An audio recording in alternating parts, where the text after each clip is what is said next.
I now call this regular meeting of the Board of Education to order. Ms. Ozinski, may we have a roll call, please?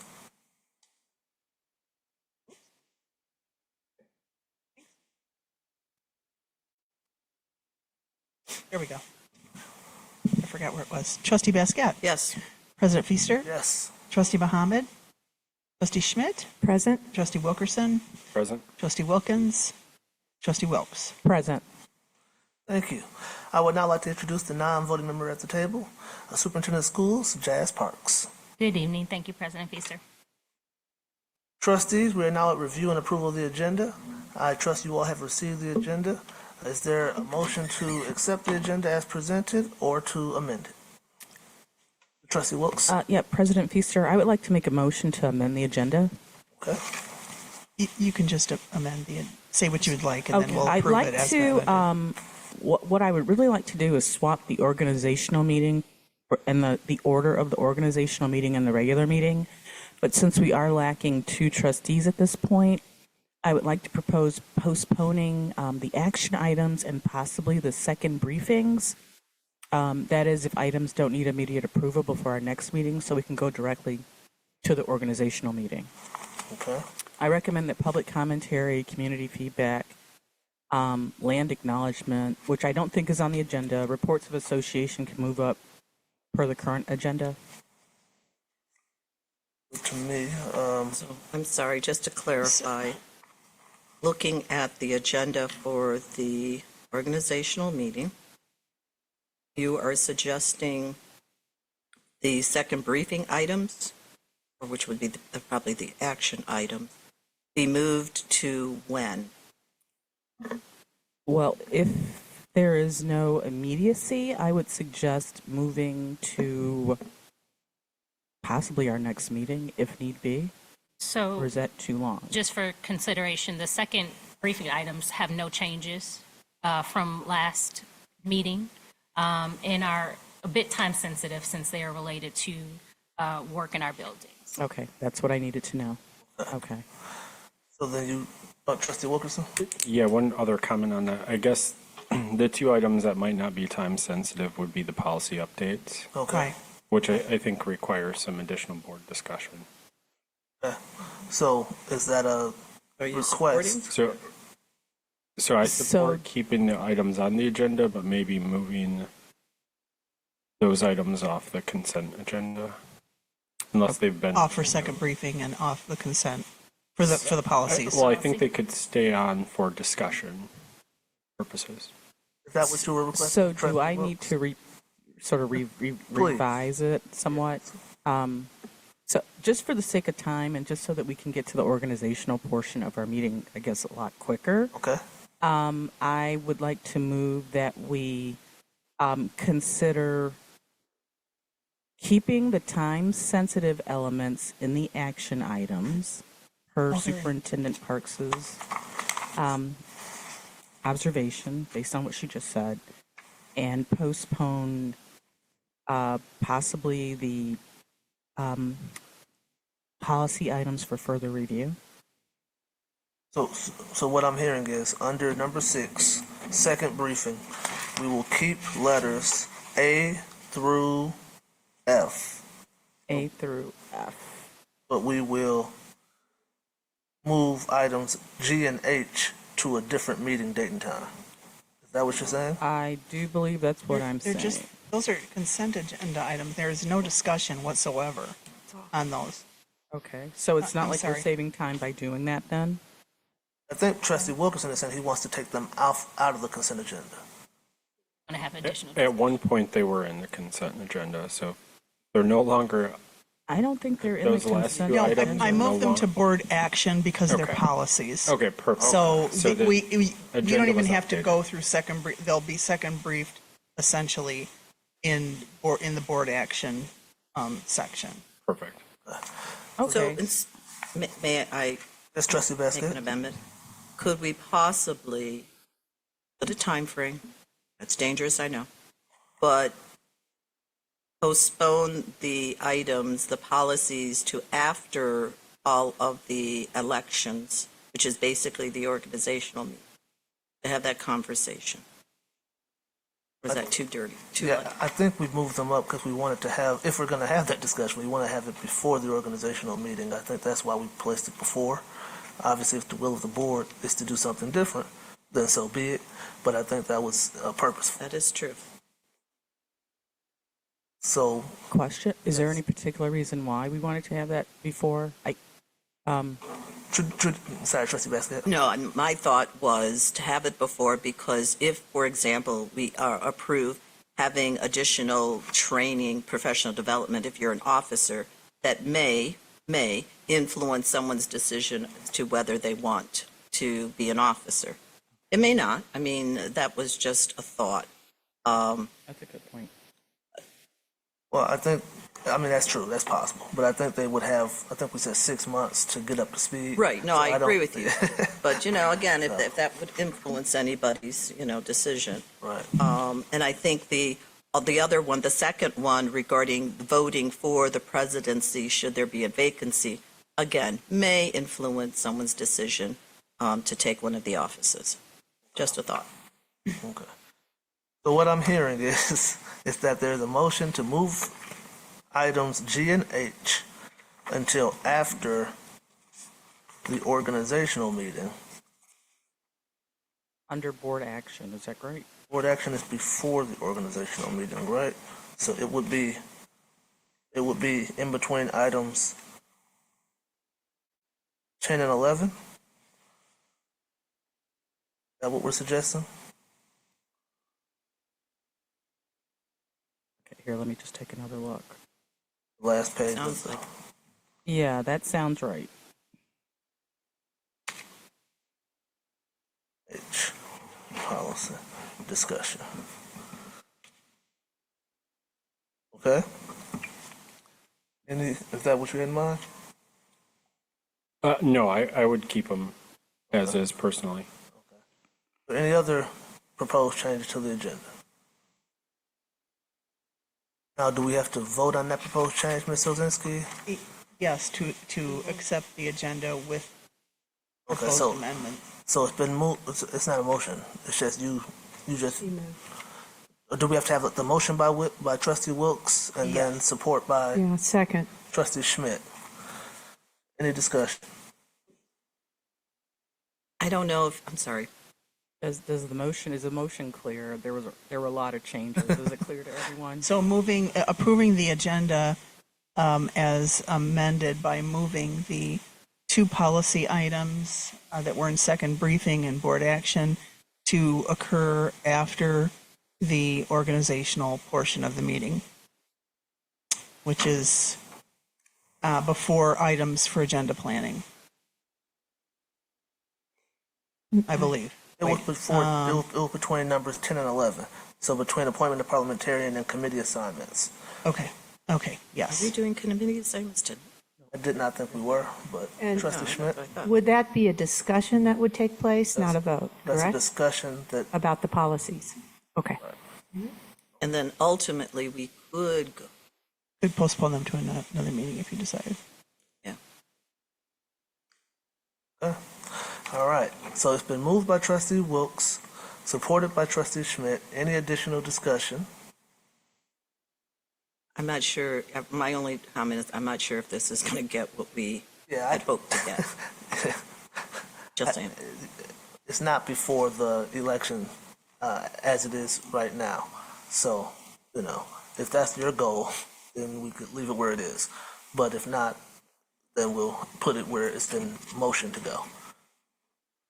Then, So I have a question then. Yes, Trustee. So are most trustees aware of, it's not a policy, so I guess it's not etched in stone, so it's sort of up in the air at this point. Right.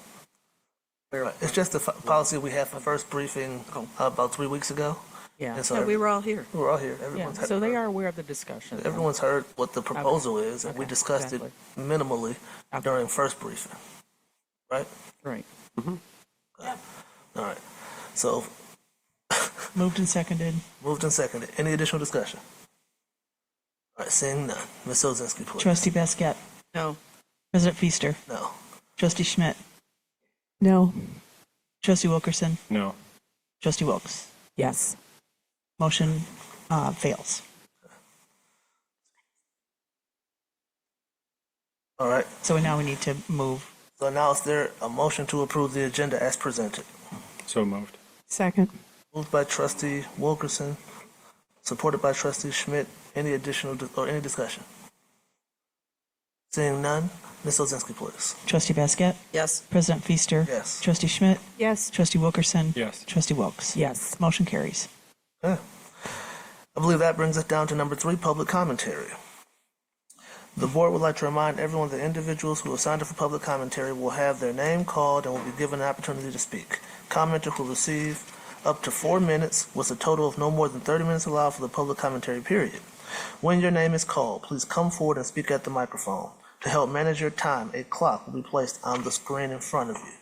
We would like to remind everyone that public comments generally pertain to Ann Arbor Public School District matters.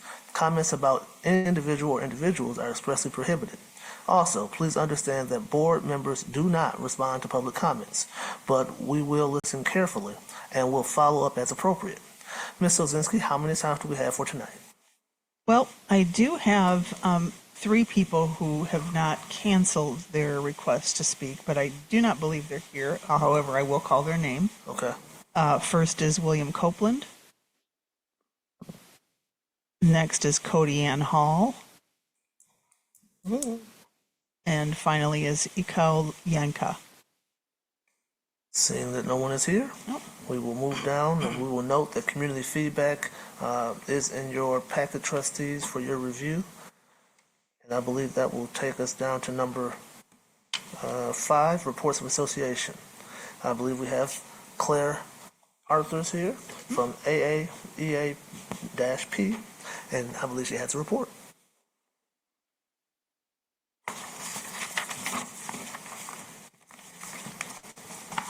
Greetings, trustees, Superintendent Parks, AAPS staff, and families. Thank you for the opportunity to address you. Thank you all for being here on this snowy day. I proudly represent AEAP. We're composed of teaching assistants, community assistants, preschool staff, after-school childcare, theater technicians, registered behavior technicians, career and vocational teachers. First, I wanted to quickly apologize. Last meeting, I inadvertently shared incorrect information regarding select staff receiving higher raises than collective unions. I was just straight up wrong. I want to apologize for not understanding that these were promotions due to new positions, as central administration positions were reduced. Accuracy and my word are important to me, and I will be more diligent. Overall, we remain woefully understaffed. Morale continues to be quite low. Members report to me they are hanging on by a thread. They are having more work placed on them while having fewer resources than ever. Several have expressed to me they are seeking employment elsewhere, but feel terrible about leaving the students they care so much about. Our students are why we're here. We love our jobs. Injuries and incidents reported recently. Members report being hit, punched, chairs are thrown at them. They have been bitten to the degree that skin is broken. Several members have invested in bite sleeves to do their jobs more safely. After last's meeting, I really wanted to thank trustees for their interest in special education staffing and for asking to confirm that TAs were part of step progression. I really appreciate that. I want to be clear. I believe all AAPS staff deserve and should receive raises. Due to the poverty level wages of many in my unit, I would like to highlight both the salary of AEAP and explain a little bit of misconception in our steps. I'm concerned with how the step progression was presented to the public. The district shared at the board meeting and through a recent email that everyone who is eligible for step advancement was advanced to the next step on the salary schedule. This is true. It was also shared that these steps vary from 4 to 7% increase in salary as staff moves steps. The implication is that while raises and step advancement are different, that many folks are benefiting already with a larger amount of take-home than last year. If our salary schedules each had 30 steps, and each step was 7% apart, this would likely be an equitable system, with unions only needing to bargain cost of living increases dependent on inflation. This is not the case at all. Most of the 6 unions have 8 salary steps. AAEAP only has 5. The other problem with this is that the district is having an incredibly difficult time hiring people at the lowest step, and they have for years. What this means is that many people who were hired in at step 3 or step 4. They gained steps, but they then stayed locked at salary until they have worked for 5 years. Longevity is separate from step placement, step advancement. So even if someone was hired at a higher rate, they will still have to wait a long time for an installment of, at this point, 1.5%. I'm providing you each our salary schedule as well as information on the gap between all the steps. I can also submit this into board docs if you'd prefer, and I can email to follow up. Because as a TA, I've now taken 6th grade math approximately 7 years in a row from 4 different outstanding Chapin math teachers, I was able to calculate the difference between all of our steps. It comes out to roughly 0.5 to 1% for the majority of the steps. Nothing like the 4 to 7% shared by the staff. That's not true for between step 4 and 5. There's a sizable jump between steps 4 and 5. It varies 5% to 9.7% increase depending on which pay group you're in. For all staff that reach 10 years, there's another jump at 3.88%, which I admit is close to 4%. All of the rest of the steps are under 2% difference, with most of them less than 1%. Up until recently, bargaining steps was something that happened each bargaining cycle. It was only recently that there's been an assurance that steps will move up each year. I want to clarify. The district is honoring steps because they are now legally required to, due to Michigan repealing various Governor Snyder initiatives in 2023 and 24. This is not a benevolent act we've always had. Along with our sister unions, we've had several years of step freezes and furloughed days, many of which were never reimbursed. Most of the unions budgeted their salary tables around past practice of raises, as steps were not always guaranteed. Along with 207 of our 287 full-time staff, all of these data points are from a specific step list I was given, I think in October, combined with our seniority list. So they're estimates based on a specific snapshot in time, like almost all district data. So along with 207 of our 287, there's 337 of us, 287 of us are full-time. Me and 207 others are in the lowest pay group, which is group 3. That is where you find most of the TAs and most of the preschool staff. I am L16 or L17, depending on what chart I look at, and I make $24,688. This is my 8th year with the district. The percentage if the percentage of the steps were 7%, and I know this is like nerding out on math, and I know not everyone loves nerding out on math as much as I do, and I respect that. But the reason it's important is that for 1%, this is where my salary was. If the percentage between our steps was 7, I would currently make $5,000 more. I would be making $29,386. More significantly, I have colleagues who've worked here 23 years that make $25,000, $25,904. They will get a bonus of $1,000 if they worked through the end of the year in June. With 7% between steps, this amount would be approaching $32,000. This is still too low to live comfortably in Ann Arbor, but significantly better than under $26,000 for working here 23 years. Also worth pointing out, someone who's worked here 16 years more than me only earns a touch more than $1,000 more than me. This is what TAs have to look forward to. The largest problem with this explanation is that out of approximately 337 members, I can confirm 147 did receive an increase. I can confirm 116 did not, and I have 60 unknowns at this time. In particular, out of 80 AEAP that are listed as L3, 72 of them are listed on the seniority list with more than 10 years of service. If they complete this year of service, 27 of those have earned 20 more. I promise it'll be less nerdy in a second, just bear with me. And they'll get that $1,000 bump at the end of June as an incentive to stay throughout the year. This leaves at least 72 folks needing money now, and 45 of them being told that they will see zero increase despite many years of service. I'm concerned that the district would make such an error with a public declaration that all staff eligible for steps earned 4 to 7%.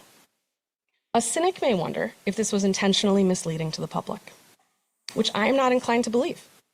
I truly believe the district is committed to operating with transparency. I can't envision the district deliberately leading the public to believe that we are compensated at a higher step rate than we actually are. Another dark assessment of what happened could be concerned that the district's math skills aren't as strong as a Tappan 6th grader. Combined with the district again neglecting the budget to the point that $7.7 million that was already factored in as spent despite not being received, this fiscal incompetency would be deeply troubling if true. But I don't really think it is. I really don't. Instead, if I were to bet money, I would firmly bet that the district didn't think to calculate the step increase between our steps before putting out that statement. I do not have faith that the district took the time to fact check before putting it out, or that they asked someone to just make sure that was true for the AEAP pay scale. I've taken the time to do so, and I've included that for you in all of the documents, as well as I sent everybody my math. I didn't bring my math to this meeting, but I sent you guys the document of my math. Trustees, we have seen established again and again that the district is just not interested in my unit. They're just not that into us. We've gotten that message loud and clear. Last meeting, I heard a message that you as the board were into us, and I appreciated that.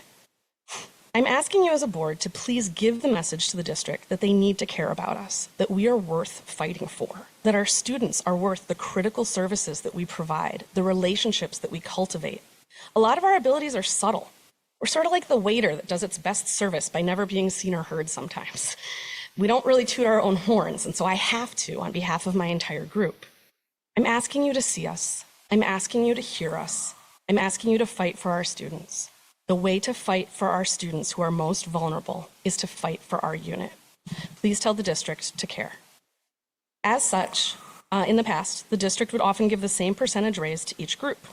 What we see on this over years is that someone who went from the 40,000s to something in the 40,000s else, 100,000 to something else, well, TAs in group 3, they've essentially stagnated.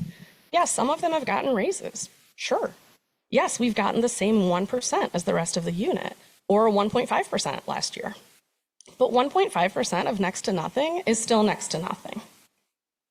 We have employees who have been here over 30 years to the district and receive $30,600. 30 years to the district, and they earn about $1,000 per year in the district. I find this absurd. I also think it's the reason you're short-staffed. I appreciate Trustee Mohammed's question on breaking down the nuances in vacancies, and in particular, special education positions. I talk about that a little bit more later. If you go through the MOU and document archives on the school's website for our unit, you're going to find that there were incentives to fill critical needs positions. I believe that there is an incredibly direct correlation between the district's ability to staff these positions with the years they stopped having special education incentives. TA shortages are a national concern. AAPS has been aware of it and attempting to solve the problem for years. After lockdown, the starting wage was increased by $2 to compete with a post-COVID job market. Recognizing they were short TAs in self-contained classrooms, the district paid $115 lump sum in December 2021, and again the next year in 2022 to self-contained TAs. In November of 2023, the district went so far as to create an MOA bumping TAs in self-contained classes, as well as TAs who were one-on-one, from the lowest pay group that I am in to the highest pay group. This was at the time from $16.83 an hour to $19.64 an hour. This was approximately $5,000 for many of our staff, which if you think of how low our wages is a lot of money. As this MOA was set to expire, over 70 teachers and community members urged this board of slightly different membership to please renew this MOA. We warned that to not do so would create a TA shortage at AAPS, which in turn would significantly diminish the district's abilities to support our most at-risk students. When the district ignored this advice and let the MOA expire, TAs in self-contained classes dropped back to their lower pay, and subsequently, most have left the district. Like all AAPS staff, many TAs are also losing money each year just due to the increase in salary not being comparable to the cost of living increases. 2 years ago, TA's insurance changed, and most of us need to meet a $3,000 deductible before having the level of insurance we had for decades. When you make so little, $3,000 is a really significant amount of money. In response to the question on breaking down the nuances of vacancies, there are currently postings for TAs at 18 individual schools, as well as TAs listed for multiple locations available. This means that there are TA positions posted at 15 out of 21, or 71% of all AAPS elementary schools. I would argue with multiple positions, this is likely higher. And while it's true that HR is having trouble filling the last I heard 46 open TA positions, it was much easier to fill these jobs when the pay was higher. It's not that they can't find people. The goal of special education is to include all students in classrooms in the least restrictive environment, often called LRE. Everyone's brains and bodies work differently, and they all deserve support, dignity, and access to free, appropriate public education. At 6 schools, TAs report to me that they are assigned both as a dedicated one-on-one to a specific student and to simultaneously provide support for additional students. I have had this in the past with up to 8 students. Everyone is trying the very best they can, but it's incredibly difficult to provide the accommodations to the letter of the law of the IEP with fidelity. What this looks like in classrooms is one of a couple scenarios. If students are spread out throughout the classroom, the TA circulates the classroom trying to help everyone and ensure accommodations are met. Due to many of our students needing a bit more processing time and prompting, this may mean a TA prompts their assigned one-on-one student whose parents believe there is a one-on-one TA dedicated only to them. And then that TA gives them space to attempt an instruction. The TA may then go to student 2 to help chunk information or restate direction. Student 3 is dysregulated, and the TA may need to text social work or a case manager to give them a break. Student 4 asks for help spelling a word, and the teacher and the TA buddy up to redirect them and remind them the resources they have with speech to text. By the time we return back to the initial one-on-one student, they still haven't opened their Chromebook because they needed another prompt. The other scenarios are more common. Frequently, to provide the students with the legal support they're entitled to, teachers place several students with IEPs together.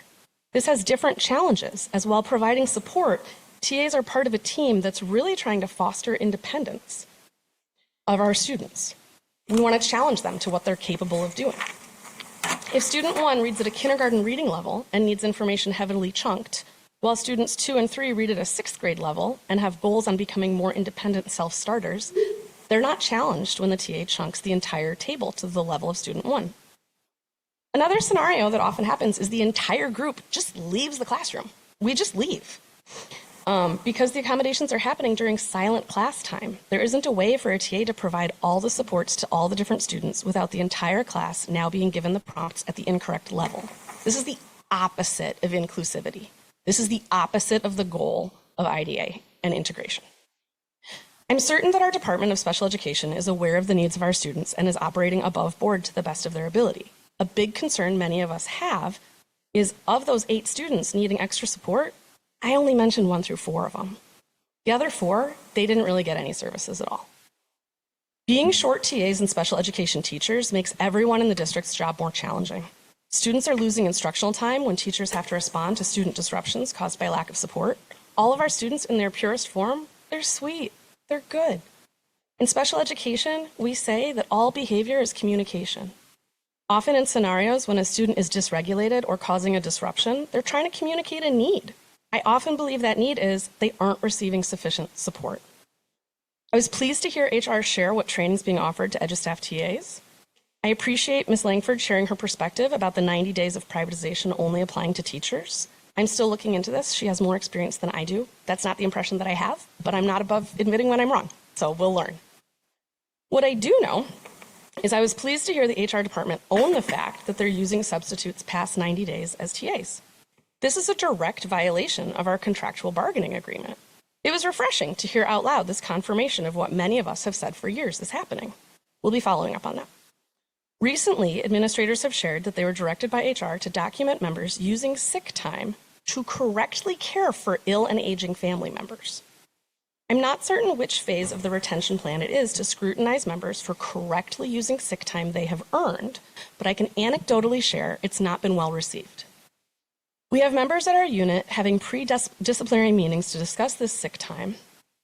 At the end of the day, this is not a mystery. This is a crisis that the district made. This is a crisis that the world made. This is a crisis that the district chose to solve several times, and then the district later chose to create the crisis again. I'm asking you to please urge the district to solve this crisis for special education students. I'm going to pass out some papers, and otherwise, I hope you all have safe drive homes. I really appreciate your time. Thank you so much. Thank you.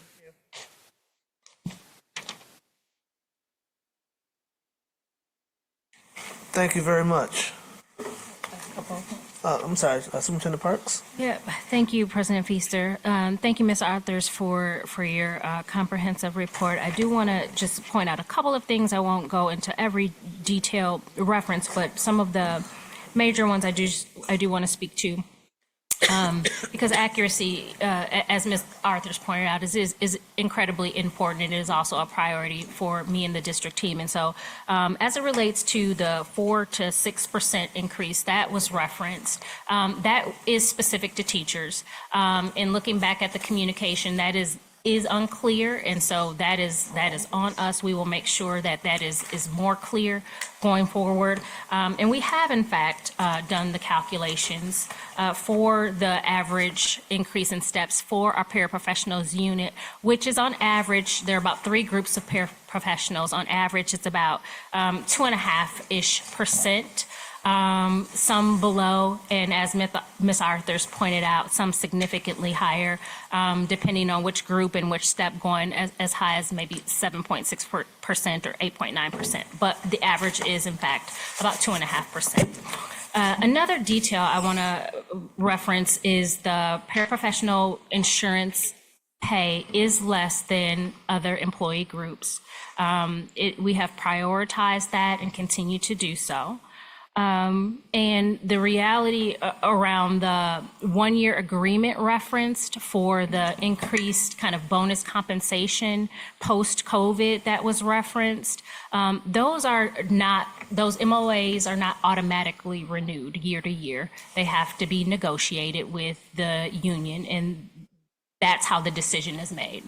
And also, in reference to those MOUs, and the reason why we gave that incentive pay is because we had a paraprofessional shortage well before we had those MOUs for the additional compensation to incentivize getting those positions filled. So we have had long-term have struggled with a paraprofessional shortage before even those MOUs that were referenced.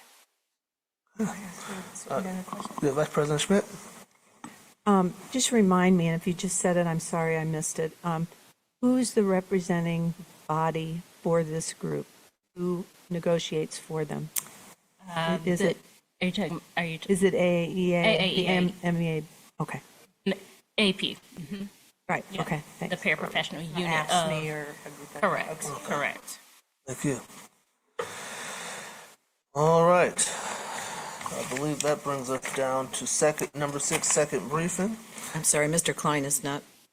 I don't see Mr. Klein present, so I was only going to call him if I saw him. Fred Klein? Wasn't sure if anyone else was representing. Oh, Thank you. thank you.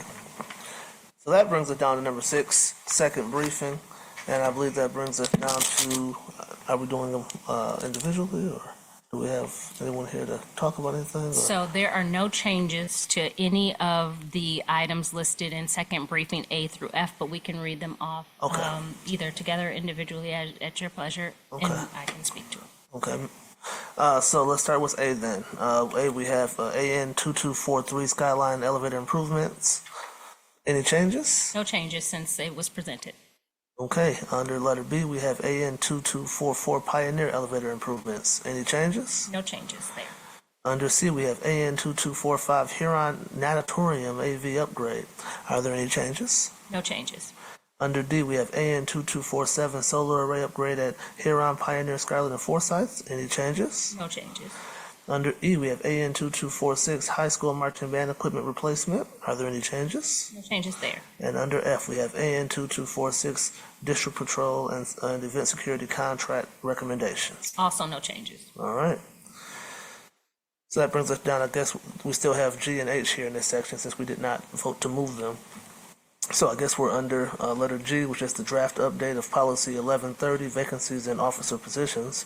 I guess I'll look to my colleague to see if she wants to say anything additional about the proposed policies. Sorry, let me get to, we're talking, my little thingy didn't update. No problem. So which one is first? I'm sorry. First is the 1130, vacancies 1130. in officer positions. Thank you. Thank you. So trustees, again, sorry? Oh, I'm sorry. Some of the trustees are having trouble opening it. We're getting an error message. So if you could just bear with us for just 1 second. Okay. I got the same message. I was just going back to my notes. This is changed to bylaw 1130. Yes. Currently, we have in the event of a vacancy in the office of the president, the vice president automatically elevates to the position of presidency. I'll pause here and see if trustees are where they want to be.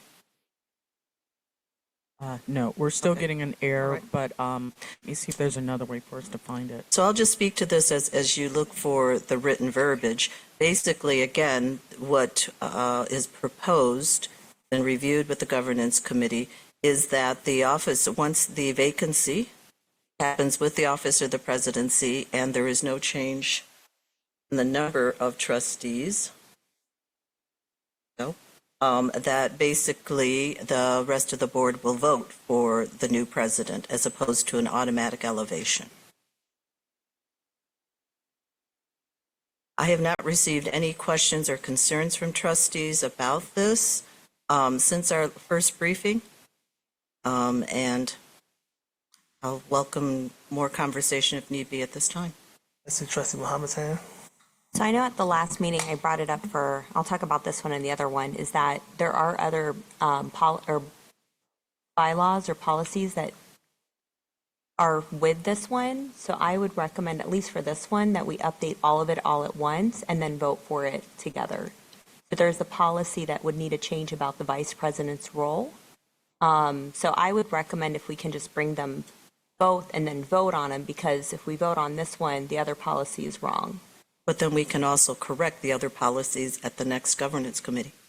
I mean, the governance committee decided to do this. And again, if there are changes, and as we know, the policies will have to be reviewed, all of the policies are reviewed at one time, then that can be done.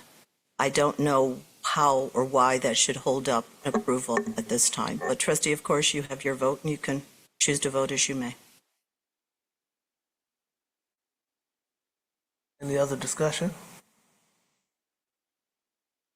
None. I believe that brings us down to letter H.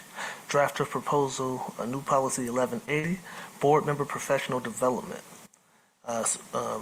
Trustee Basquet, same, I assume, as the last? Same as the last, but I wanted to address what I heard from trustees at the last briefing were two basic issues. And again, I've not received any calls regarding further discussion individually on this, but wanted to put this out here. The first question that was raised, what is the problem that we're trying to solve here? The quick answer is that we have not been the most efficient or the most effective board possible. And as the old saying says, when you know better, you do better. So the attempt here is requiring professional development for trustees, which is long overdue, to be able to do better. As I mentioned at the first briefing, we expect everyone in this district to be continuous lifelong learners. Professional development is expected from every position that I know of in the district except for us. Should we be excluded from that? We know that, again, the board has struggled emotionally, politically, financially from untrained trustees, and studies show that highly effective school board positively impacts student achievement, and isn't that what we're all here for, the improvement of student achievement? Professional development is deemed so valuable that in some states there actually are legally required training for school board presidents and superintendents.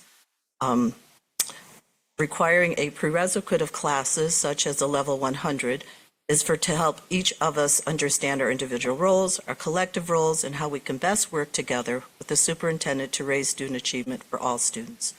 Otherwise, the board will continue to get bogged down in issues that are not in our purview and does little to improve student achievement while in fact causing great harm. So trustees, that was the first issue. The second issue that I heard at our first briefing was the public display of a transcript of professional development. I think affectionately called as a wall of shame. I would turn that around and say, no, we are actually could be deemed as a wall of fame, showing a commitment, the dedication of each trustee. It's in keeping with the transparency that we have promised the community and to one another. And it shows that we model what we expect of everyone in the district. Again, continuous learning. I'll pause there. Discussion, Trustee Muhammad? So I agree. I really appreciate putting together this professional development policy and providing a little bit more guidance than what we had when I first started. One thing that I had concerns about is just why MASB as the only option and why all of the CBA Level 1 series. So I wanted to I brought that up as far as like if governance can look at other alternatives, options, what that entails. I'm worried about cost. And then what happens if for example, is for myself, if I do a workshop locally on finance, and then do I need to do the Level 1 series on finance or something like that? So providing a little bit more options. So if I may, I haven't finished. I'm sorry. So I brought that concern up the last time as far as like, can there be like a mix? So that's my concern. And then also the cost associated with the whole Level 1 series and the time. So Trustee, you're repeating yourself. And so as I mentioned the last time, regarding cost, most of the Level 100 classes, if not all of them, are reimbursable by the state. While our legislators have not mandated training, they have fully supported the reimbursement of training. And that is an administrative thing that Ms. Osinski will do when she registers. Each trustee, she can apply for the reimbursement. The Level 100 course, again, and I read them at the last meeting, and I won't repeat myself due to time, is basic training. While you may benefit from a financial workshop here locally, you would probably benefit even more if you had the basic level of that of school finance. So yes, it could be considered an addition. However, as we've stated regarding professional training, which you could list that as is the additional hours, the additional training. The reason I refer to the Michigan Association of School Boards is because that is our trade organization. As I gave an example, plumbers don't go to the American Medical Association to learn how to do plumbing. Doctors don't come to school board members to learn how to do surgery. It is within the expertise of the work.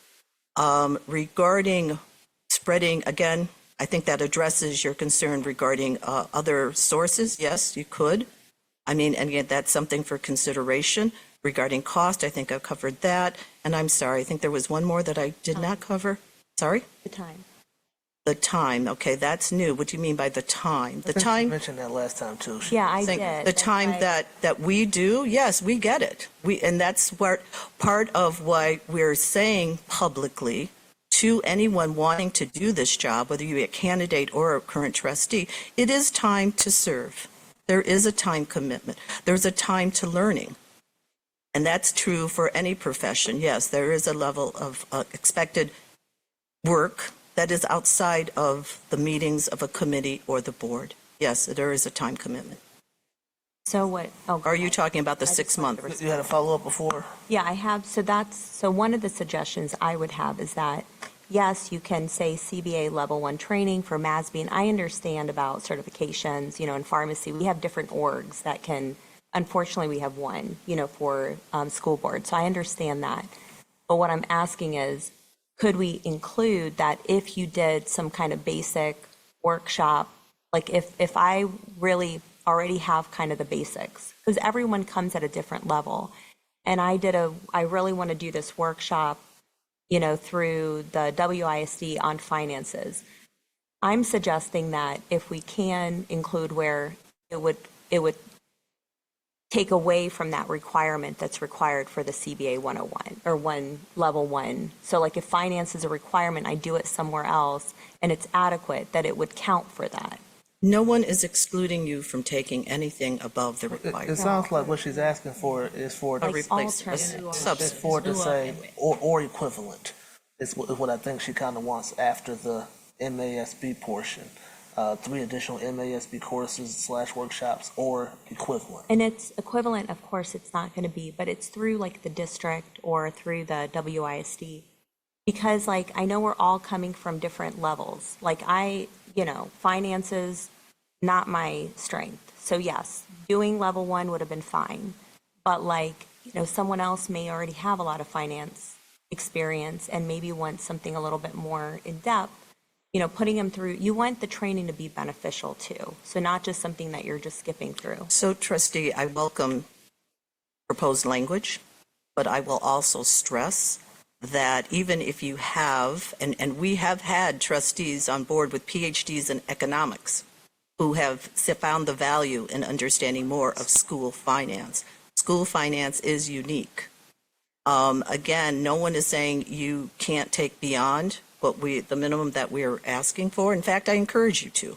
We at the committee talked about the number, and this is what we had agreed upon. Regarding an equivalence, I mean, if you want to add language, that the equivalent adds approved by the governance committee, that's a conversation to have. But again, I would stress that we do need to have the basic 100 levels. I saw Trustee Schmidt, then Trustee I'm Wilkerson, sorry. then Trustee Wilkes. So just a question, as far as reimbursement, is that limited to MASB? Is there anything in the law that they're limiting the organization that we use? That's a good question. I don't Yeah, know. because I don't know if they do, but they don't know. do that in some laws. where That is they'll- true. Like the letters training, for instance, that's specific training, they will give you money for that, but not something else. I think it possibly would be to a Michigan organization since it's paid by Michigan legislation, but I don't know. Now, I will caution, there are organizations out there that have a political slant that call themselves a school board training organization, but it is a known political slant. What we can say, and I think all of us who've had MASB classes, is that it is very nonpartisan. They work very hard to make it known that they're nonpartisan. These other organizations do not necessarily take that stance. What about the National Association of School Boards? That, That'd be an equivalent? yeah, Okay. thank you. I forgot about that. That's absolutely true. That might be a possibility. Yeah. Okay. Trustee Wilkerson? Yeah, I just want to add, if we are to make some of the suggested changes, I would actually suggest we make the call out for MASB or equivalent down in the bottom section for continued professional development, because I do think CBA level 1 is more foundational, level 100. So I would keep MASB up there. And just from a time perspective, I was actually able to complete the 100 series over the holiday break. And, most of them, obviously, we went to in-person training for like 101 as new board members, but some of these other ones have, they're all self-paced. There's something you can go through at your leisure, you can stop and come back to. And they are pretty reasonable from a time requirement standpoint. So, and there's a lot of good information, especially because we don't know the background of individuals joining the board. You could have very little knowledge on school administration, school involvement, et cetera, and end up sitting around this table. So I do think there's a lot of value in these courses, even though some of them, depending on your background and expertise, are a little bit, basic or introductory. Trustee Wilkes? Yeah, thank you, President Feaster. So I agree that there's value in attending these classes and workshops. I am a little concerned with equivalent because I'm assuming that MASB obviously has vetted the courses that they're conducting. If we were to consider equivalent courses, I'm not really sure how do we determine whether or not it actually is equivalent. Like, how do you measure that? I would doubt that MASB is actually involved in vetting other organizations. So that would be one of my concerns. I wholeheartedly agree that we should consider other organizations besides MASB, but I do know that MASB has been vetted. I'm not sure how long MASB has been in existence, but we just need to make sure that the equivalent is actually giving us the information and knowledge that we actually need, and really similar to what MASB is giving us. Thank you, Trustee. That is a very good point. The MASB organization does review their classes, on a regular basis based on the feedback that they get from class attendees and looking at the enrollment numbers as well. So that is a good point. Thank you for bringing that up. Sorry, Trustee Wilkerson. I do have one other thing to add on the reimbursement. So it's up to $100 per class per participant. And there is a list of approved providers on the Michigan Department of Education. So it's the Michigan Association of Superintendents and Administrators, Michigan Association of School Boards, National Charter Schools Institute, and then Michigan State University Extension. So those are those are the organizations that offer the classes that the state will reimburse. Correct. Thank you for checking that. Thank you. You're welcome. So, and I guess to Trustee Wilkes' point, my only thing is I assume that the National School Board Association is also a reliable organization. And when I say equivalent, that's what I'm particularly speaking of. And I assume it would be up to the governance committee and or the board as a whole to determine if that person has met that requirement in order to hold the position that they're supposed to hold within the time restraints per policy. Sorry, did you have something on that? Sure, so if we were to put, or equivalent as listed on and refer to Whatever this site law, that was, yeah. wherever this information is, and we would have some quality control of sorts. Adding the National School Board Association. Because that's not on there. So, yeah. Yeah, Right. Yeah, that seems like that would definitely help. sounds like a good compromise. Trustee Muhammad, then Trustee Wilkins.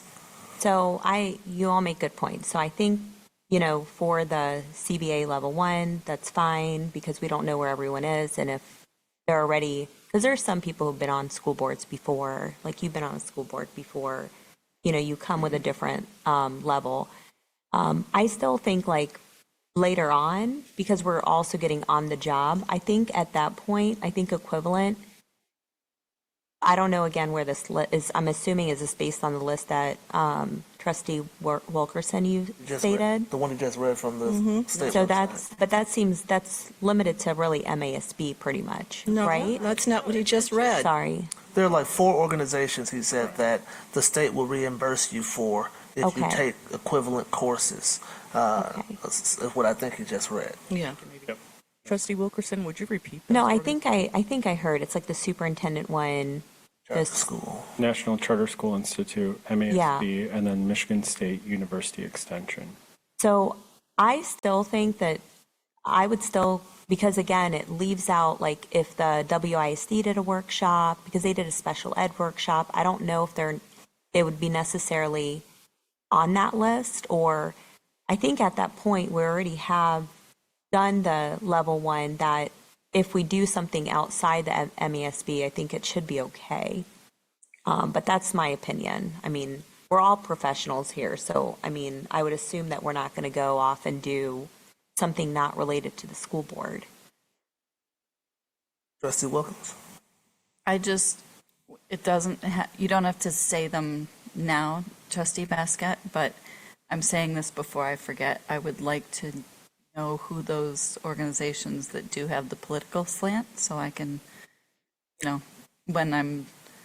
or all of us, I'm speaking for myself because I don't know, but when, people send us articles and it's from a certain thing, and I'd like to kind of have a list so I can just be warned about.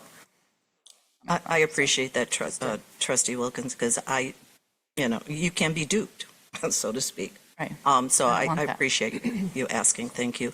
If I may address the WISD thing, we have representation from this board to the WISD board, who helps host the additional training. And we look to the MASB as a guide to find the instructors, to find the subject matter experts when we do. And I say we because Trustee Wilkes and I sit on that particular body. When it comes to resources, that's where we start usually is the MASB, to get those speakers and to craft that additional learning. So it's all connected. I mean, again, there are lobbyist group, there are supporting group to do this work. Fair enough. The last thing I guess I'll add is what I said at the last time when we had it for first briefing. this policy is a great step in terms of trying to have trustees understand their roles and responsibilities. And I thank Trustee Basket for suggesting it. I do think that the public needs to do their part when they cast their ballots and elect trustees. We shouldn't have to pass a policy to encourage trustees to want to learn their craft and do a good job at this role. Thousands of people put their faith and trust in us to serve in these positions, and we shouldn't have to make the governance committee or the full board make sure you're doing a good job. And so I hope the public will continue to try to elect people who will actually put a good effort into it and fight to learn the role and to conquer and master the role and be very successful on this school board in the future. That's all I'll add. Thank you, President. All right, if there's nothing further. Are we good with the organization, having the courses shared at the organizational meeting? Is that where we landed on that? Oh, List of courses, workshops attended will be shared annually at the board. What is that? What is it? What is We meant could by just that? keep it at board meeting, and then we're not limiting ourselves to when. The thought was Meeting. to share the list of courses that each trustee has taken publicly. The thought was having it at an organizational meeting, but it doesn't have to be. That was the question about whether it be the organizational meeting or a board meeting, just January or maybe, I don't know, April, whatever. Okay. It's just a public viewing was the thought. Okay. So it sounds like we're zapping the organizational meeting? That's just Just a a, suggestion to make it Trustee more. Muhammad, you have opinions? Yeah, I guess is the purpose to, I mean, I feel like it's a little bit, I mean, I think we can keep this Could within we us post it to on the say. website or something? What was that? Post a list of courses taken on the website? So I Well, that's what I was confused. Is this like a list, or are we just sharing, like, these are the courses we did? I suppose don't- there could be two reasons, Okay. two ways. One is to make it public to everyone watching and following, so they can see what their elected officials have put into learning their craft during the course of the year. The other part could be for the board to know whether or not the person has complied with this policy before they elect officers going into the next year. That's what I assume the two likely reasons might be. and I could even add a third trustee as the vice president looks at what professional development the board is looking to have. Maybe we find a course that no one has taken, maybe has a desire to, and host the training in the district. Could even invite other districts to share the cost, and we knock out that training together. So I guess It's a tool. So I guess what I think we have to decide is, in order for this policy to work, we have to have a time period in which it is reviewed. Yeah. So I think the question is that a public review or just a private board review? And I think that's the question as to whether or not it is posted at the organizational meeting for everyone to see or not. I'd be careful with the private, because as you know, all the things we do are public, or Right. public view. Right, But I see what you're saying, internal versus Right. more Yeah, external. yeah. right. I mean, I would say that's the role for the vice president, so I think we should set a deadline. What's the And, role? well, professional development. Isn't that one of the roles for the vice president? Like the vice Yes, president but not helps us? posting. Right. So, No, I'm saying not posting, but we would just submit, say, them being, once a year, we can pick a date and we would finish whatever professional development and the vice president would review it and follow up with us. I mean, I don't know, I don't necessarily, I think this could be an internal review rather than like a whole public review, because I don't know of any other body that does this, governing body that does this. But I think an internal review is critical. So that- Well, would let that me be the just- governance or would that be the vice president's job? let me be very clear. Okay. For years, and I don't see the MESB changing. If I call up MESB and I said, I want to see all the classes that Vice President Schmidt has taken, Oh, yeah. that ain't going to happen. To be very candid with you, okay? But what they can say, if that is the request of your board, requested through your administrative staff, and they send that. What we can already do is we can all post our classes personally somewhere. We could even use our board website and personally do that. I guess I wouldn't be fearful of the public review because it is public dollars of their public servant. And again, instead, this is not to intimidate or shame anybody, but again, as the president more eloquently said, share with what we've done to get better, to be more efficient and effective, and again, drive student achievement. Trustee Wilkes? Thank you. I know we often use the word transparency, and I see this as another form of being transparent with the public. And, I think we should tout the fact that we're doing professional development. As a matter of fact, I do believe that boards are acknowledged when every trustee completes all of the CBA 100s, all of the CBA 200s, and so on and so forth. So there is an acknowledgement from the MASB that's quite an accomplishment when your trustees have taken the time to do that, because the service that you're doing for your district means that much. So, and if we were to get some type of recognition for completing all the CBAs, trust me, I want the public to know about it. So I honestly don't have a problem with letting folks know what we're doing in terms of professional development as a board. Is the organizational meeting an appropriate time? Let's put it there. That seems reasonable. No one has an objection. Let's keep it there. Hearing nothing, we'll leave it there. Put it in? Yes, Yes, please. please. Yes, please. All right, any other discussion on letter H? Trustee Wilkes? Just one minor caveat. It's level 100 series. Thank is you. The reference. So if we could just add the 00 at the top. Thank you. All right, seeing nothing else, I believe that brings us down to number 7. We are now at the consent agenda. Ms. Ozinski, will you please read the consent agenda? AN-2243 Skyline Elevator Improvements. AN-2244 Pioneer Elevator Improvements. AN-2245 Huron Natatorium AV Upgrade. AN-2246 High School Marching Band Equipment Replacement. AN-2247 Solar Array Upgrade at Huron, Pioneer, Scarlet, and Forsyth. AN-2248 District Patrol and Event Security Contract Recommendation. Approve the minutes of the December 17th, 2025 special meeting. Approve the minutes of the December 17th, 2025 regular meeting. Approve minutes of the January 7th, 2026 board retreat. Would anyone like to remove an item from the consent agenda? Do I have a motion for the consent agenda? So moved. Second? Moved by Trustee Wilkes, supported by Trustee Schmidt. Any discussion? Seeing none, Ms. Ozinski, please. Trustee Basquette. Yes. Trustee Feaster. Yes. Trustee Schmidt. Yes. Trustee Wilkerson. Yes. Trustee Wilkes. Yes. Trustee Wilkins. Yes. Motion carries. I didn't vote. Trustee You Muhammad. missed Mohammed. I'm sorry, Trustee Muhammad. Yes. I forgot to check you in. So sorry. Thank you. I believe that brings us down to number 8, board action. Looks like we have approval of the board calendar for July through December 2026. Is there a motion?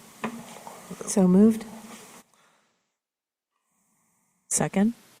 Moved by Trustee Schmidt, supported by Trustee Wilkes. Any discussion?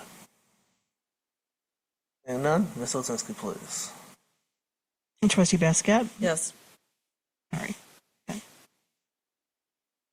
So sorry. President Feaster. Yes. Trustee Muhammad. Yes. Trustee Schmidt. Yes. Trustee Wilkerson. Yes. Trustee Wilkins. Yes. Trustee Wilkes. Yes. Motion carries. Thank you. That brings us down to letter B, adopt update to policy 1130, vacancies in officer positions. Is there a motion? Didn't we just do that? That was just on the consent Part of the agenda. consent agenda? It's not. It wasn't on the consent. It's just. Okay. It's So moved. Second. Moved by Trustee Schmidt, supported by Trustee Wilkes. Any discussion? Sorry, which one is this? This is 1130. vacancies and officers. Okay. Okay, sorry. Seeing none, Ms. Ozinski, please. Trustee Basket? Yes. President Feaster? Yes. Trustee Mohammed? Yes. Trustee Schmidt? Yes. Trustee Wilkerson? Yes. Trustee Wilkins? Yes. Trustee Wilkes? Yes. Motion carries. Well, that brings us to letter C, adopt new policy 1180, board member professional development. So moved. Moved by trustee Schmidt, Second. supported by trustee Wilkes. Any discussion? Seeing none, Ms. Ozinski, please. Trustee Basket? Yes. President Feaster? Yes. Trustee Mohammed? No. Trustee Schmidt? Yes. Trustee Wilkerson? Yes. Trustee Wilkins? Yes. Trustee Wilkes? Yes. Motion carries. That brings us down to letter D, approved a closed session on February 4th, 2026. Is there a motion to approve a closed session on? So moved. Thank you. Second. Moved by trustee Schmidt, supported by trustee Wilkes. Any discussion? Just have a question looking to Superintendent Parks. Are we expecting a bond committee meeting that night? Not at this time. Okay, thank you. And that is that only for the stated purpose of, or do we need to have the continuation of what we did the last meeting? Attorney-client. Okay, attorney-client also. Okay, attorney-client and negotiation. Okay, Got it. thank you. And that was moved by Schmidt. Do you still move? Yes. Do you still support? Yes. Okay, any additional discussion? Seeing none, Ms. Ozinski, please. Trustee Basket? Yes. President Feaster? Yes. Trustee Mohammed? Yes. Trustee Schmidt? Yes. Trustee Wilkerson? Yes. Trustee Wilkins? Yes. Trustee Wilkes? Yes. Motion carries. All right, that brings us to number 9, down to the organizational meeting. We have one item before that, if Oh, I'm that's sorry. okay. Yes. So, President Feaster, trustees, community, the state of Michigan recognizes January as School Board Appreciation Month. We join the state in thanking our trustees on the Ann Arbor Public Schools Board of Education for their service to our students and to our Ann Arbor Public Schools community. Every day, students count on public schools to help prepare them for a successful future. They must count on adults across the state to ensure that they have access to resources to help them learn and to keep our schools safe and provide dynamic teaching and learning environments. And while the Board of Education is made up of regular citizens who represent the wide and complex views and priorities of our community, they also have extraordinary dedication to service, to our community, to our schools, and to our students. So these 7 duly elected individuals approach what is essentially volunteer work like it is a full-time job. So the board work includes establishing a vision for the educational program of the district, designing a structure to achieve that vision, ensuring accountability to the community, and strongly advocating for continuous equitable improvement in student learning and outcomes. The job of a school board member is difficult, the hours are often long, and the thank yous are often far and few between. All too often, school board members receive criticism without there being a full understanding of the complex nature of your work and the weight of your decisions. So this School Board Appreciation Month is but one opportunity to show our year-round appreciation for these servant leaders and begin to better understand how local trustees work together to prepare today's students to be tomorrow's leaders. We encourage our Ann Arbor Public Schools community to join us with others throughout our state and nation to thank the individuals who provide grassroots governance to our public schools. So we thank our school board members here in Ann Arbor Public Schools, Susan Basket, Torsha Feaster, Rima Mohammed, Susan Schmidt, Don Wilkerson, Leslie Wilkins, and Glenda Wilkes for their service. Thank you, Superintendent. And you all have a nice Do you framed want to talk picture about the Yeah. artwork? with a little card on the back. Oh, And thank we Our- appreciate you so very much. Thank And you. it's created by our students. Oh, So that our awesome. framed artwork is for Oh, our students. Thank you. Oh, that makes it even better. Thank you very much. Name of the So, students at the bottom. The names Yeah, are on yeah, on the back back. of the frame. There you go. And it tells about the artwork. Yeah. awesome. Well, that's beautiful. Thank you very much, Superintendent Parks and Ms. Ozinski. Greatly appreciate you all helping put that together for us. Absolutely. Thank you. All right, I believe that brings us down to number 9, the organizational meeting. Well, we will now move forward with the election of officers. Trustees, I would like to review the nomination and voting process before we begin. Nomination of officers. Trustees may self-nominate, or a nomination may be offered from another trustee. Nomination may be offered prior to the meeting or during the time designated for nominations of that officer. Nomination will be opened and closed individually for each officer position, and the board will vote immediately following the close of nomination for that position. Once nominations are closed, nominees may make a brief statement. Voting will occur using a paper ballot. Each trustee will receive a paper ballot for each officer position and will write the name of their selected nominee on the ballot. The ballot will be collected and read aloud by Ms. Ozinski, stating the name of the trustee voting and the trustee for whom they are voting. If there are more than 2 nominees and no trustee has majority of votes of elected board members, then the nominee will, with the least number of votes who is not tied with any other member, shall not continue into the next round. Election of officers.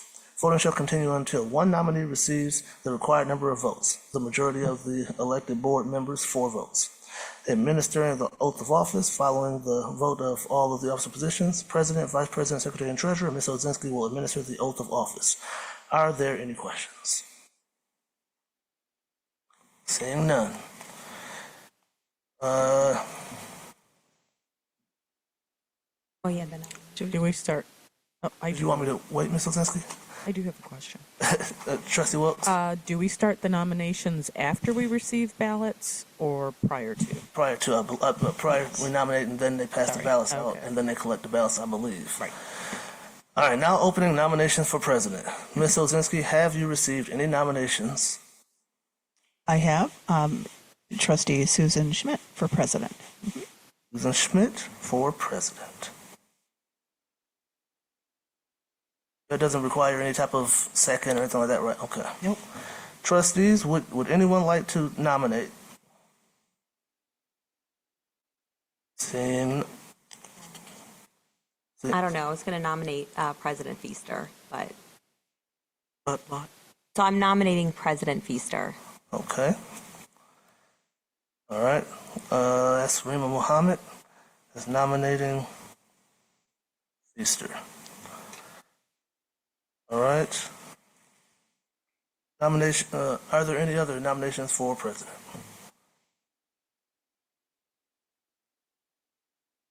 Seeing none. One more time. Are there any nominations for president? Nominations for president are now closed. Would anyone like to make a statement before we move forward with voting? I'd like to. Vice President Schmidt? I've spoken to each one of you about my interest in leading our board this year as board president. It's my intent to dedicate my time and energy to support the board, to make decisions that will include all voices, because those decisions impact all of our kids, their families, and our staff. I appreciate the leadership of President Feaster over the last 2 years and want to continue to help support our board to become even more collaborative and effective at governance and oversight. I have sent to you prior to this meeting my resume so you could see the experience over the last 40 years that I've brought to this table that I would like to use. And I would appreciate your consideration. Thank you. I would just add, Vice President Schmidt has done a great job as Vice President. I have no doubt that if she's elected, she'll be a great president, and I will do whatever I can to support her should she be elected. But obviously, like I've said since I got here in 2024, whatever the pleasure of the board is, I will do. I am glad to be president. I am glad to sit in the corner and listen and help from afar. So whatever you all desire is fine with me. So thank you all for letting me serve the last 2 years, and wherever we go from here is fine with me. If I may, President Feaster? Yes. Thank you. Let me start by saying thank you for again stepping up. Not only were you appointed and then shortly after asked to become president within months of your service, and you acknowledge, and I hope you acknowledge publicly, that you were able to do the job because Trustee Schmidt and other trustees like myself supported you in making sure the job was done. You were there when we needed you. You served well. At this point, though, I would say it's time for a change, not because you have done anything wrong, but that we are stepping into a new era, which requires a lot of time. As most people know, to lead an organization takes time beyond the meetings. beyond what the public sees, the private conversations, the text messages, the everything that you don't see. I know you are committed to your profession and to your family. And again, I thank the family especially because I know how that really impacts time. I do believe, though, that Trustee Schmidt has more available time that she is willing to give to this board. Again, I agree with you. Will do what you can in service to the board to the end of your term. But I do think this is an opportunity, though, to not only make a change, but also to acknowledge the work that Trustee Schmidt has done behind the scenes. Being a good vice president, as you know, everybody should know, takes time and commitment. And I know I have seen Trustee Schmidt do that work as a vice president, and therefore I think would be a good president. As the public knows, at one point I did oppose Trustee Schmidt as being president because I thought it was too soon. And we've had that frank conversation. But again, I've seen the growth and the understanding of where I was coming from, where she was coming from, and here we are. I would never recommend anyone new, fresh off the street, being a president of any organization, let alone this one. We are very fortunate that Trustee Schmidt brings her experience from a different district, a different time, and again, can use that experience in helping move forward. I know that some are challenged by Trustee Schmidt's style, if you will. I have a style as well that I know can be challenging, but I would ask all trustees to step up and state their concerns. We govern as a board. Okay? It is beyond getting 4 votes. A good president will work to get 7 votes on an issue. And again, I see that in Trustee Schmidt, where at times I have just personally given up, but Trustee Schmidt moves forward in trying to get everyone to understand and consent. So I encourage trustees to think about, again, the change that's coming, the change is needed in terms of leadership and purview, and again, the time commitment that I know we put a big burden on the president. And again, Trustee Feaster, I reach out to the Feaster family and commend them and thank them for, allowing, you to be shared from their family time. And again, I will be supporting Trustee Schmidt. Thank you. Any other comments? Seeing none, I think it's time for the ballots. We will now move to the vote for president. Thank you much.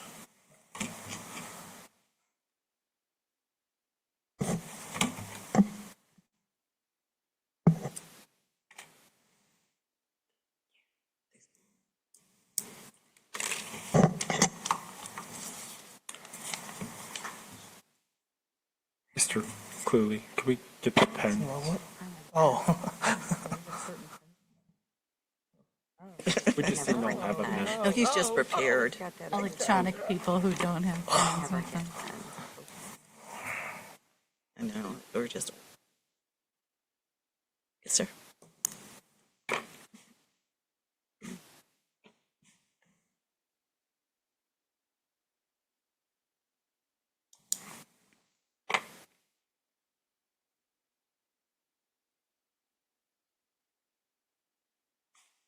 For board president,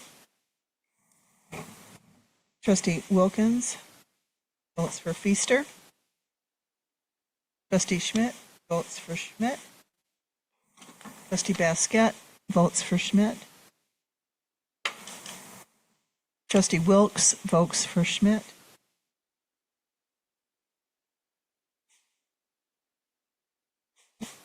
Trustee Feaster votes for Feaster. Trustee Muhammad votes for Feaster. Trustee Wilkerson votes for Feaster. Trustee Feaster is president. 11 months. Thank you. All right. Now calling for nominations for vice president. Trustee Schmidt. I would like to nominate Linda Wilkes for vice president. I accept. All right. Thank you, Trustee Schmidt. Any other nominations for vice president? Seeing none. Any other nomination for vice president? Seeing none. We need to Yeah, you have to Well, I vote. guess you have to. I mean, okay. Oh. I guess we have Do I have an Yeah, we opportunity usually to do. say something? And if there are any sorry. statements, Did a statement? Yeah, I'm sorry, I did not go, You're I'm sorry. unopposed. Nomination for Vice President are now closed. Would anyone like to make a statement before we move forward with voting? I would like to make a statement, and I don't take this lightly. I know that being vice president, if I were to serve as vice president, I know that there's a lot of work involved. I've seen how Trustee Schmidt carried the role as vice president. I intend, if elected, to work collaboratively with each of my board colleagues. I have had an opportunity to reach out to each of my board colleagues to get their thoughts and opinions on the possibility of running as vice president. I take this role as a board trustee very seriously. And my goal is to continue to grow as a trustee and to continue to learn and to be able to truly help this board moving forward. And again, to leave the board even better than I found it. And I believe that there's been a lot of work put in by all trustees who came before me. And my goal is to continue to carry that mantle forward for the sake of student achievement. Because our students, that's my why, the students. So thank you. Well, thank you, Trustee Wilkes. I think we're prepared for the ballots. We will now move to vote for Vice President. Thank you.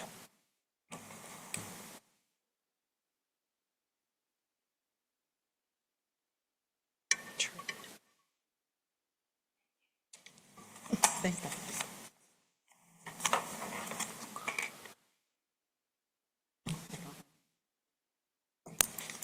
No rush. Yeah.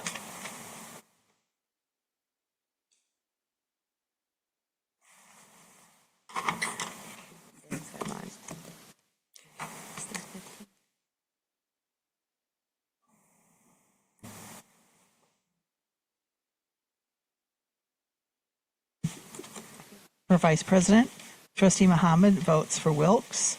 Trustee Basquette votes for Wilkes. Trustee Wilkes votes for Wilkes. Trustee Wilkins votes for Wilkes. Trustee Wilkerson votes for Wilkes. Trustee Schmidt votes for Wilkes. And Trustee Feaster votes for Wilkes. Trustee Wilkes is elected Vice President. Congratulations. Congratulations. Oh, thank you. All right, we will now calling for nominations for Secretary. Ms. Ozinski, have you received any nominations? I have not. Trustees, would anyone like to nominate? Trustee Wilkes? I nominate Trustee Wilkins for secretary. Okay. Are there any other nominations for Secretary? Any other nominations for Secretary? Seeing no other nomination for Secretary, nominations for Secretary are now closed. Would anyone like to make a statement before we move forward with voting? I'll make a statement. Trustee Wilkes and I had a good conversation about this and about the position, and I believe I've talked her into helping me quite a bit with this. I couldn't talk her into doing it again. So I think I've talked her into helping me as much as she can with it. I hope to do, I appreciate how responsive you've been with all of our emails. I know it's a tough job and one that has not been treated as seriously in the past as you've taken it on. So I hope to follow in those footsteps. Thank you, Trustee Wilkins. May Trustee I add Wilkes? something? I appreciate that, Trustee Wilkins. I would also like to say that I didn't do the secretary's job alone. There were a lot of folks on the board who helped. So I would also encourage you to reach out to your colleagues. There's a lot of experience on this board, folks who have done the secretary position before, who I highly respect. several people who really have a lot more experience, and I would definitely encourage you to reach out. But thank you, I appreciate that. All right, thank you, Trustee Wilkes. Nominations are now closed. We now move forward to vote for secretary.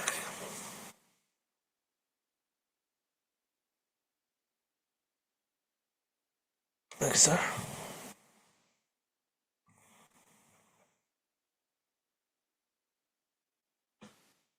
Thank you.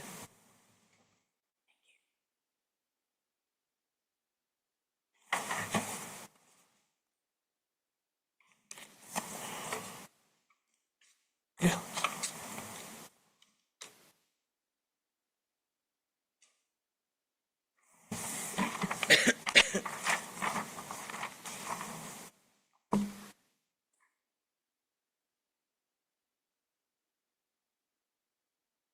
Ms. Ozinski, would you please read the ballots at your leisure? For the office of secretary, Trustee Wilkins votes for Trustee Wilkins. Trustee Basket votes for Wilkins. Trustee Muhammad votes for Wilkins. Trustee Wilkes votes for Wilkins. Trustee Feaster votes for Wilkins. Trustee Wilkerson votes for Wilkins. And Trustee Schmidt votes for Wilkins. Trustee Wilkins is elected Secretary of the Board of Education. Congratulations. Congratulations. Congratulations. That brings us to letter D, now calling for nomination for treasurer. Sorry. I'd like to make a motion, I'd like to, oh, I'm sorry, to see if she has No, anybody else. yeah. Ms. Ozinski, have you received any nominations? I have not. All right. Trustees, would anyone like to nominate? I'd like to nominate Schmidt. Trustee Don Wilkerson for treasurer. All right. Any other nominations for treasurer, trustees? Any other nominations for treasurer, trustees? And no additional nominations? Nominations for treasurer are now closed. Would anyone like to make a statement before we move forward with voting? Happy to make a quick statement. Over this last year, serving as a treasurer, it's been an honor. I think we've done a lot of great work as a board.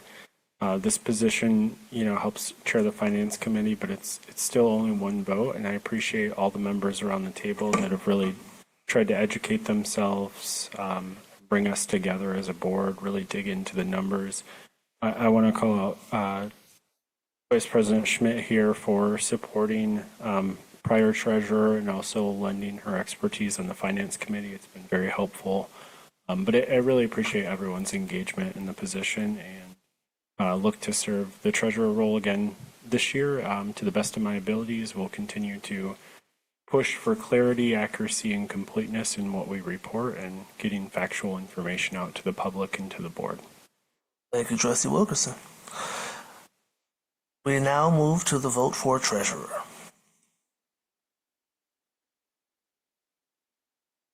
Thank you, sir.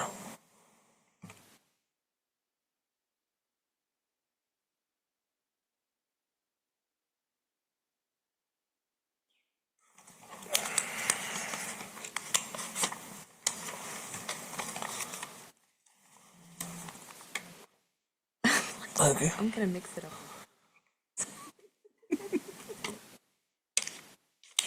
Oops. Thank you, sir. We can't.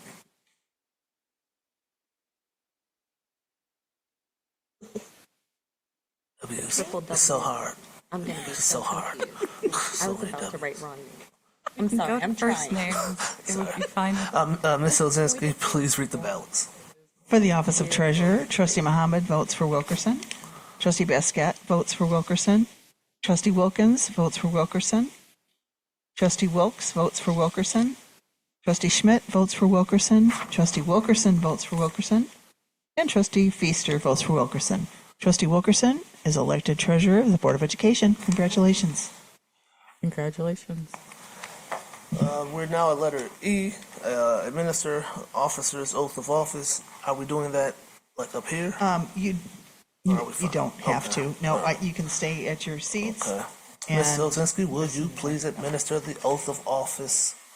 I Please. will. If everyone Trustee Feaster, Wilkerson, Wilkes, and Wilkins, please raise your right hand and repeat after me. I state your name. I, Edward Glenda Feaster, Wilkins, Do solemnly swear or affirm do solemnly swear or affirm that I will abide by the bylaws, rules, and regulations that I will abide by the bylaws, rules, and regulations of my office as, of my office as Vice President to the best of my knowledge and ability. to the best of my knowledge and ability. Congratulations. I believe that brings us down to number 10, appointment of parliamentarian. Next on our agenda is the appointment of parliamentarian. Ms. Otinski, have you received any interest from trustees to serve as parliamentarian? I have not. Are there any trustees interested in serving as parliamentarian? Seeing none, do I do that later? Oh, I do have a question. Okay, Is it possible for an officer to have two positions? Is that unusual? Yes, they can. Yes. Except there are stipulations, but the parliamentarian is, I don't think the president can serve as parliamentarian, but I think secretary can. Let me take a look I can here. do it if there's nobody.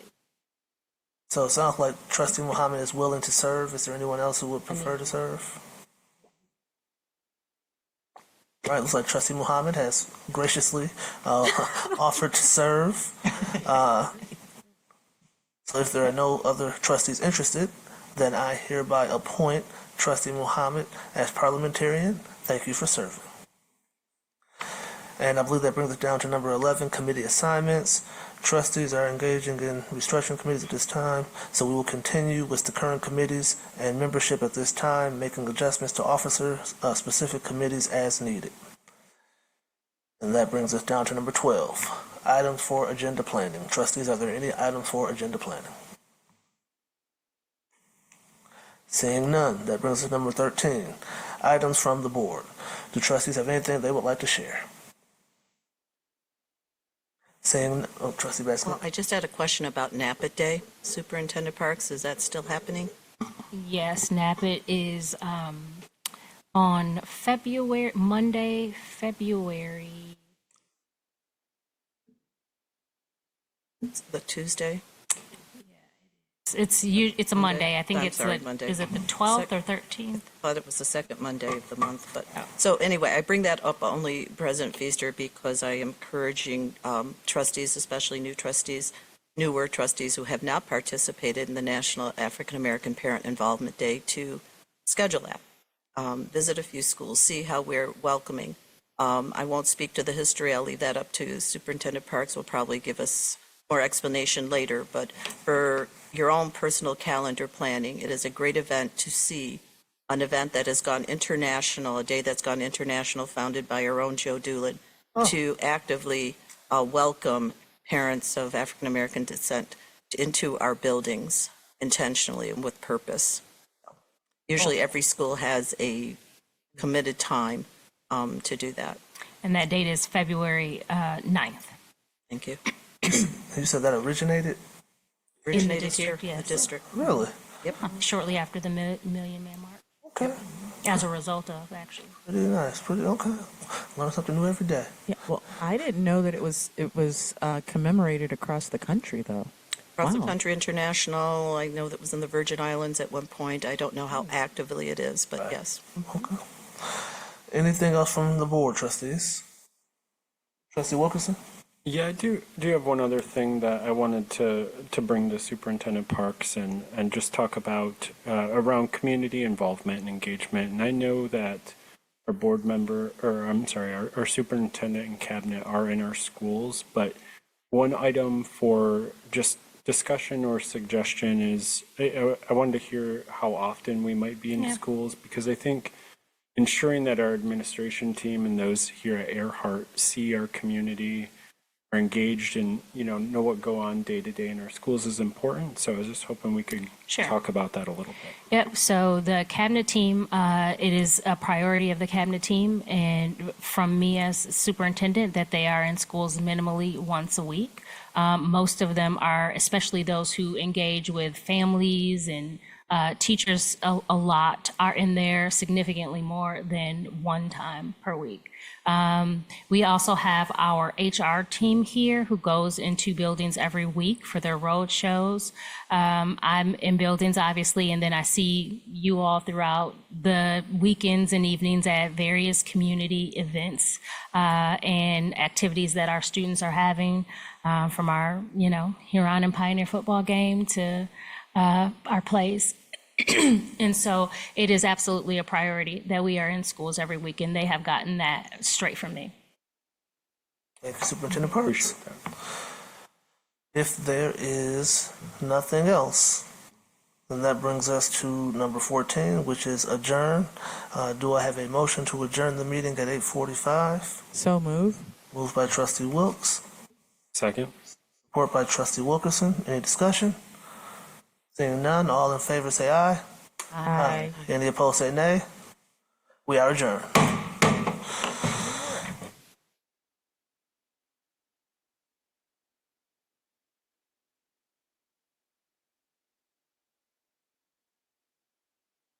Record.